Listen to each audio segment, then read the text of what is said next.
अब हम बात करते हैं प्रोफेशनल कोर्सेज की जो एसएससी के बाद होते हैं और डिफरेंट कोर्सेज में होते हैं, जैसे diploma in rubber technology, diploma in leather technology, in food technology, in dairy technology and post graduate diploma in packaging technology. याद रखिए ये पैकेजिंग टेक्नोलॉजी का डिप्लोमा फिजिक्स में एमएससी करने के बाद होता है या इंजीनियरिंग के बाद होता है।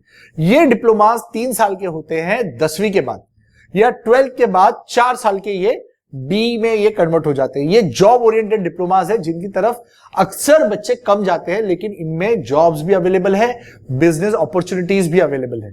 फिर टेक्सटाइल का डिप्लोमा होता है 10th और 12th के बाद, जैसे textile chemical processing technology, diploma in fashion and apparel design technology, certificate in wet processing of manmade textile, diploma in fashion designing, diploma in textile colour and design technology, textile designing, embroidery technology and merchandising. ये जो diplomas है ये 10th के बाद 3 साल के होते हैं और 12th के बाद भी 3 या 4 साल के होते हैं। इनमें डायरेक्ट एंट्री है, इसमें 12th साइंस की जरूरत लगती है और 10th के बाद आप डायरेक्ट इसमें एंट्री ले सकते हैं। मुंबई में वर्ली में सस्मीरा इंस्टीट्यूट है जो synthetic and art silk milk research association के जरिए कायम किया गया है। इनके पास गवर्नमेंट के डिप्लोमास होते हैं और फुल्ली गवर्नमेंट एडेड डिप्लोमास भी होते हैं। इनका अपना बिजनेस स्कूल है जिसमें लोग टेक्सटाइल मैनेजमेंट में एमबीए प्रोवाइड करते हैं। इनका टेक्सटाइल डिजाइनिंग मर्चेंडाइजिंग का एक सेपरेट इंस्टीट्यूट है। इनका मैनेजमेंट स्टडीज एंड रिसर्च का भी एक इंस्टीट्यूट है। मैनमेड टेक्सटाइल का एक अलग इनका डिपार्टमेंट है और एक्सीलेंस फॉर एग्रो टेक्सटाइल्स इनका एक अलग डिपार्टमेंट है। तो ये पूरे महाराष्ट्र में सबसे मशहूर इंस्टीट्यूट है जो टेक्सटाइल मैनेजमेंट में करियर बनाने वालों को बहुत सारे कोर्सेज देता है। इसके अलावा 12th के बाद एग्रीकल्चर साइंस है। महाराष्ट्र और भारत एक एग्रीकल्चर देश है। एग्रीकल्चर में बीएससी एग्रीकल्चर होता है, बीएससी हॉर्टिकल्चर बहुत अच्छा कोर्स है, बीएससी फॉरेस्ट्री बहुत डिमांड है इसकी। रूरल भारत में कोर्स करके लोग पोस्टिंग इसकी मिलती है। गवर्नमेंट के जो लोग यूपीएससी एमपीएससी करते हैं वो बीएससी फॉरेस्ट्री करके जाते हैं बहुत सारे लोग। BSc agriculture marketing and business management या BTech in food technology, food sciences बहुत अच्छा कोर्स है।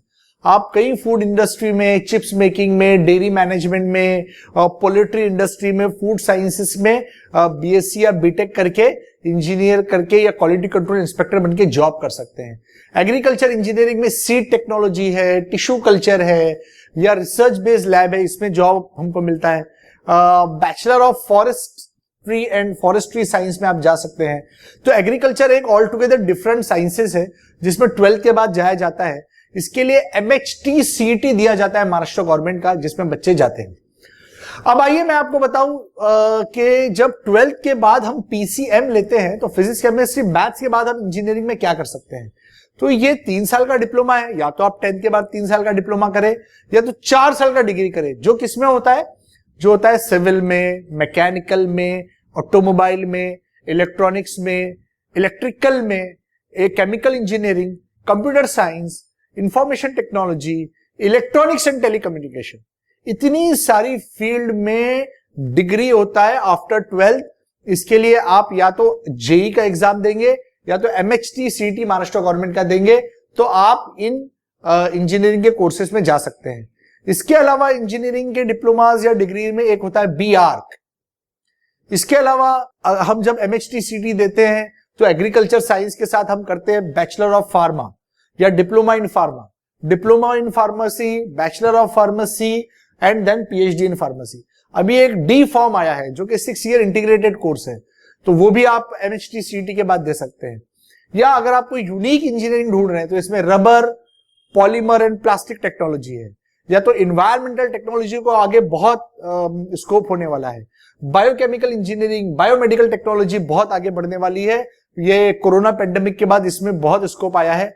मेडिकल इलेक्ट्रॉनिक्स बहुत यूनिक फील्ड है। ये जो एक्सरे मशीन है, ये जो सोनोग्राफी है, ये जो सिटी स्कैन है, इसके रिपेयर, इसका मेंटेनेंस, इसके टेक्नीशियंस, बहुत सारे इसमें काम में लोग आते हैं और इसके लिए बहुत जॉब अवेलेबल है। इनका हमेशा हॉस्पिटल्स में शॉर्टेज चलता है। तो इन चीजों में जाने के लिए रास्ता क्या है, या तो आप 10वीं के बाद आईटीआई करें, डायरेक्ट जॉब आपको लगता है। आईटीआई के बाद सेकेंड ईयर डिप्लोमा में जाए, या तो एक रूट ये है डिप्लोमा के बाद डिग्री करें। एक लंबा रूट है 2 साल आईटीआई, 2 साल डिप्लोमा, फिर 3 साल डिग्री, तो 6-7 साल आपको करियर बनाने में लगते हैं। या तो आप 10th के बाद डायरेक्ट डिप्लोमा में जाए जो कि 3 साल का है या 4 साल का है, फिर डिप्लोमा के बाद आप सेकंड ईयर डिग्री में जा सकते हैं, डायरेक्ट डिग्री 3 साल का है, या तो आप 12th करें, जेई दे, एमएचटी सीईटी दे और फिर 4 साल का बीई करे, बीटेक करे। या अब आप मुझसे ये कहेंगे कि सर हमको डॉक्टर नहीं बनना, इंजीनियर नहीं बनना, हमको बीएससी में ऑप्शन बताओ, तो मैं कहूंगा कि अगर आपने पीसीएम लिया है तो आप बीएससी आईटी कर सकते हैं, बीएससी कंप्यूटर साइंस कर सकते हैं, बीएससी मैथ्स कर सकते हैं, बीसीए कर सकते हैं, बैचलर इन कंप्यूटर एप्लीकेशन, ये कर सकते हैं। फिर चाहे तो आप पीजी करें, एमएससी करें, टीचिंग में जाए, या आपको बिजनेस में जाना है, आपको इंडस्ट्री में जाना है, आपको कॉर्पोरेट में जाना है तो आप एमसीए करें, एमटेक करें या एमई करें। तो ये अलग अलग रास्ते हैं इसमें दाखिल होने के। अब मैं आपको बताऊं कि कौन कौन से वो एंट्रेंस एग्जाम है जो इंजीनियरिंग कोर्सेज के लिए देना पड़ते हैं, जिनको देकर इंजीनियरिंग में जाया जाता है। पहला इम्तिहान है IIT JEE joint engineering examination, जो कि मेंस भी होता है और एडवांस भी होता है। NIFT national institute of fashion technology, बहुत अच्छा एग्जाम है, 12th के बाद एंट्रेंस टेस्ट होता है, बेहतरीन कोर्सेज इसके बाद है, जॉब ओरिएंटेड। इसके पहले मैंने बी आर्क की बात की थी, बी आर्क मतलब बैचलर ऑफ आर्किटेक्ट। इसके लिए नाटा का एग्जाम होता है जिसे हम national aptitude test for architecture कहते हैं। ये 5 साल का बी आर्क होता है, इसके लिए एंट्रेंस टेस्ट होता है। एक टेस्ट होता है NID national institute of design, इसके लिए बी डेस नाम का एक कोर्स होता है जो कि आईआईटी मुंबई ने शुरू किया है कुछ साल पहले। सिर्फ 20 सीट है, बहुत ही प्रोफेशनल, बहुत ही हाई कैलिबर का टेस्ट है और अच्छे जॉब्स अवेलेबल है। इसके अलावा रेलवे अप्रेंटिसशिप एग्जाम्स होते हैं, गवर्नमेंट के एग्जाम्स होते हैं, एंट्रेंस टेस्ट होते हैं जिसमें 10th 12th के बाद भी जाया जाता है। देखिए यहां आप देख रहे हैं जेई मेन का एग्जाम है। जेई मेन के एग्जाम के बाद आप क्या क्या कर सकते हैं। पूरे भारत में 16 लाख सीटें अवेलेबल है जेई मेन के एग्जाम के बाद, जिसमें 31 इंस्टीट्यूट है नेशनल इंस्टीट्यूट ऑफ टेक्नोलॉजी जिसे हम कहते हैं एनआईटी, 18 इंस्टीट्यूट है IIIT Indian institute of information technology, 18 institute है गवर्नमेंट फंडेड टेक्निकल इंस्टीट्यूट जिनको हम जीएफटीआईज कहते हैं। तो total number of seats NIT, triple IT, GFIT मिला के होते हैं 24,000। और इसके अलावा जो सीट्स है वो सारे स्टेट्स के इंजीनियरिंग कॉलेजेस की सीट्स है। मतलब हर साल 16 लाख इंजीनियर बाहर निकलते हैं। इसीलिए जॉब का मार्केट खराब होता जाता है क्योंकि इतनी बड़ी तादाद में जॉब हम प्रोवाइड नहीं कर पाते। जेई मेन में 2 लाख बच्चे बैठते हैं। क्वालिफाइड कितने होते हैं?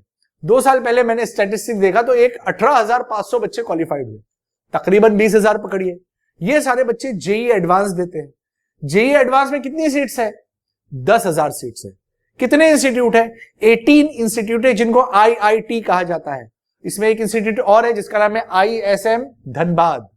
इंडियन इंस्टीट्यूट ऑफ टेक्नोलॉजी में मैं आपको नाम गिनाऊं ताकि आपको याद रहे। आईआईटी बॉम्बे, खड़गपुर, दिल्ली, मद्रास, कानपुर, रूरकी, इंदौर, भुवनेश्वर, हैदराबाद, गांधीनगर, पटना, गुवाहाटी, पालखड़, तिरुपति, जोधपुर, मद्रास, रोपर, धनबाद, मंदी। ये 19 इंस्टीट्यूट हुए जो के चलते हैं आईआईटी के नाम से। प्रेस्टिजियस इंस्टीट्यूट है, गवर्नमेंट फंडेड इंस्टीट्यूट है। यहां पर एडमिशन लेने के बाद आपको जॉब की जरूरत नहीं ढूंढने की, यहां पर सारी नेशनल इंटरनेशनल कंपनीज आके आपको जॉब देती है। लेकिन इसके लिए आपको जेईई मेन देना पड़ेगा, वो क्वालिफाई करने के बाद जेईई एडवांस देना पड़ेगा।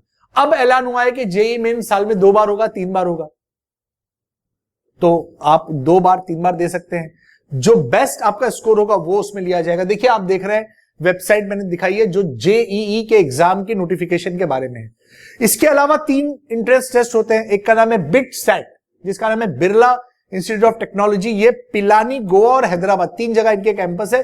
2000 सीट्स है। ये बैचलर ऑफ इंजीनियरिंग ऑनर्स देते हैं। इसके अलावा विट VITEE वेल्लोर चेन्नई में इसके इंस्टीट्यूट है। तकरीबन 5000 सीट्स पर ये एग्जाम होता है और कंपटीशन चलता है। बहुत प्रेस्टिजियस एग्जाम है। इसके बाद होता है SRMG, ये कटन, कुलातुर, रामापुरम और वडापन्नी और गाजियाबाद, एनसीआर गाजियाबाद, तकरीबन 7000 सीट्स के लिए ये एग्जाम होता है। ये टॉप नेशनल लेवल के यूजी एग्जामिनेशन है।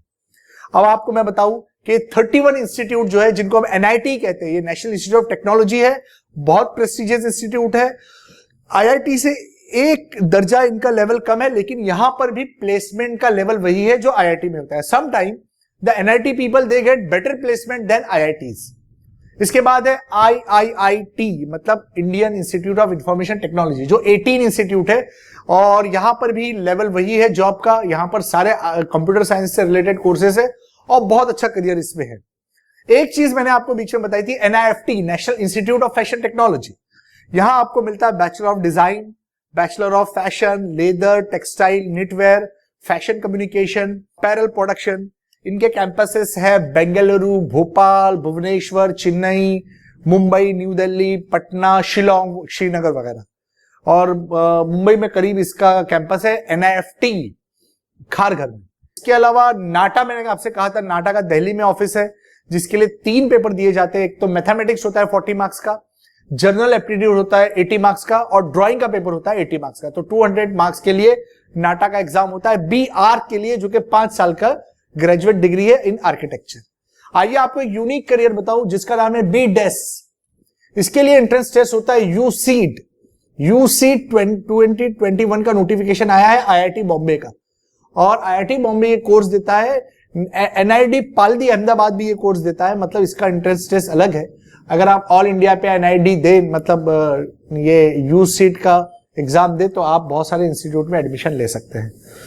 महाराष्ट्र में नेशनल इंपॉर्टेंस की जो इंस्टीट्यूट है उसमें IIT बॉम्बे है, आइजर पुणे है और VNIT नागपुर है।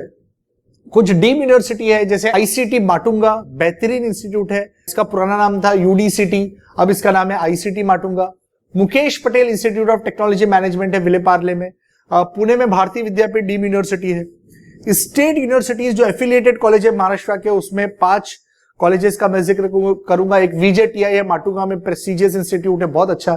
KG सुमैया विद्या विहार, सरदार पटेल अंधेरी, थाड़ोमल साहनी, बहुत प्रेस्टिजियस इंस्टीट्यूट है बांद्रा, और विद्यालंकार चेंबूर। ये 5 बड़े इंस्टीट्यूट है जो एफिलिएटेड कॉलेज है स्टेट यूनिवर्सिटी के। अब ये डीम यूनिवर्सिटी की तरफ बढ़ रहे हैं।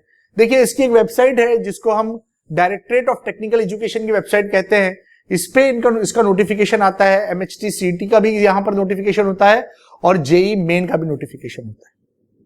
तो ये कुछ इंजीनियरिंग के इंस्टीट्यूट थे जिनके बारे में मैंने आपको बताया। आइए बात करते हैं ऐसे इंस्टीट्यूट की जो आपको 12th के बाद सीधे MSc की डिग्री देता है, मतलब इंटीग्रेटेड MSc। तो पहले हम बात करते हैं मुंबई में स्थित होमी भाभा नेशनल इंस्टीट्यूट की। होमी भाभा नेशनल इंस्टीट्यूट मुंबई में अनुशक्ति नगर में है, जहां पर आपको PhD तक के कोर्सेज मिलते हैं।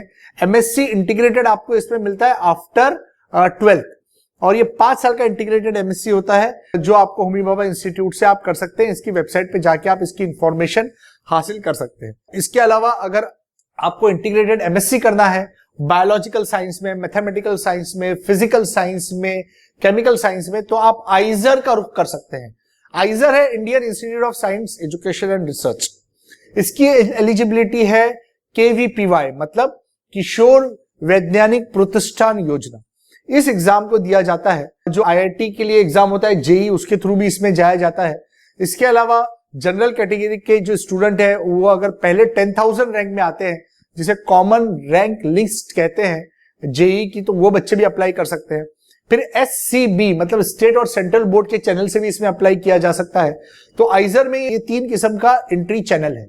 आइजर महाराष्ट्र में पुणे में है, जिसमें ये कोर्सेज कराए जाते हैं और कंप्लीट 5 साल का इंटीग्रेटेड MSc होता है, जिसमें आपको कोई फीस नहीं अदा करना पड़ती। पूरी फीस गवर्नमेंट की तरफ से पे की जाती है।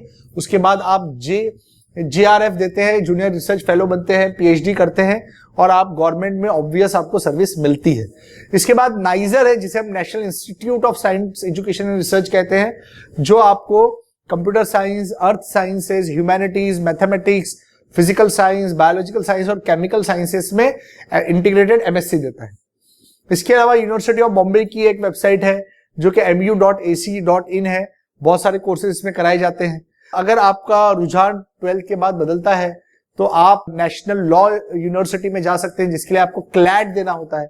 CLAT एग्जाम होता है common law aptitude test law के लिए, और जब आप इस एग्जाम को देते हैं तो आप ऑल इंडिया लेवल पे लॉ कॉलेजेस के लिए एलिजिबल होते हैं। 12 के बाद 5 ईयर लॉ किया जाता है और ग्रेजुएशन के बाद 3 ईयर का लॉ किया जाता है। बहुत बहुत शुक्रिया।